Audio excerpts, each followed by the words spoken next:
These stories were created by an AI to bring you chills and thrills.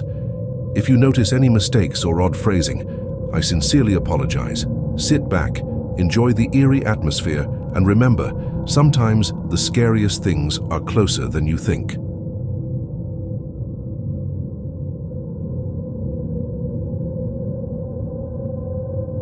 Liam never feared the walk home until the dog appeared.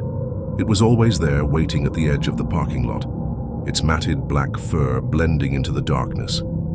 At first, he thought it was just another stray, hungry, maybe lost.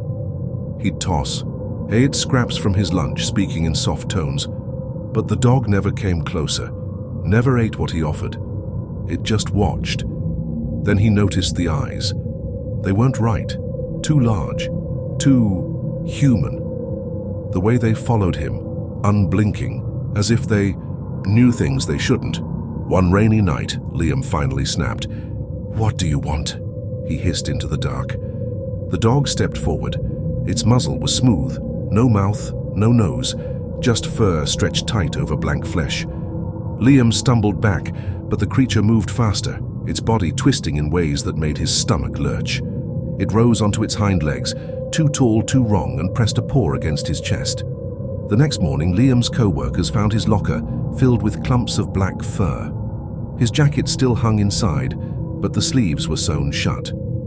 And when they called his phone, it rang from somewhere deep in the building's basement, where the security cameras showed Liam walking in at 3 a.m., followed by something that wasn't quite a dog.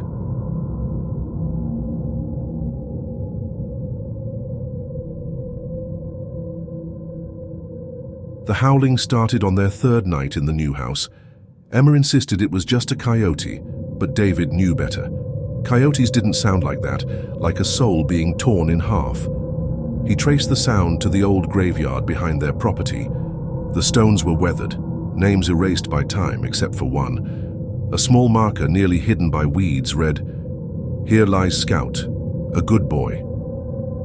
The dirt looked freshly turned. That night, Emma woke to an empty bed. She found David in the backyard, kneeling before a hole in the ground. His hands were bloody, his nails torn. "He's down there," David whispered. "He's so cold." When she pulled him away, the howling stopped.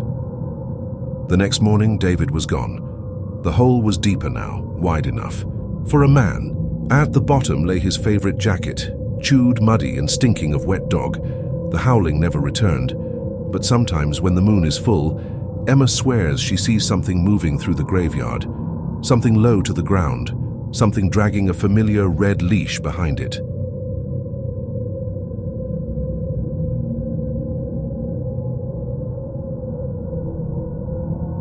Jake knew he should have taken Max to the vet sooner. By the time he did, the cancer had spread. The last thing Jake remembered was the vet's gentle voice. "He's not in pain anymore." Then why was Max scratching at the door a week later? At first, Jake thought it was a dream, but the sound was too real. The desperate scrape of claws against wood, the high-pitched whine he'd know anywhere. When he opened the door, Max barreled in like nothing was wrong.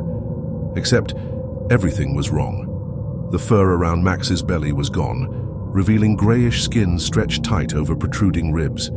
His eyes were clouded white, but somehow he could still see Jake. When he panted, Jake caught glimpses of something, black moving behind his teeth. That night, Jake woke to weight on his chest. Max stood over him, tail wagging in slow, jerky movements. A thick, dark liquid dripped from his mouth onto Jake's face. It tasted like grave dirt. When the police broke down the door days later, they found Jake's bed soaked through with something that wasn't quite blood. The sheets bore the unmistakable imprint of a large dog, and on the pillow, pressed deep into the fabric, was a single perfect paw print, burned into the material as if by acid. Max's collar hung from the bedpost. The tag was warm to the touch. Some stories don't end when they should. Some doors once opened can never be closed. And some loyalties last longer than death itself.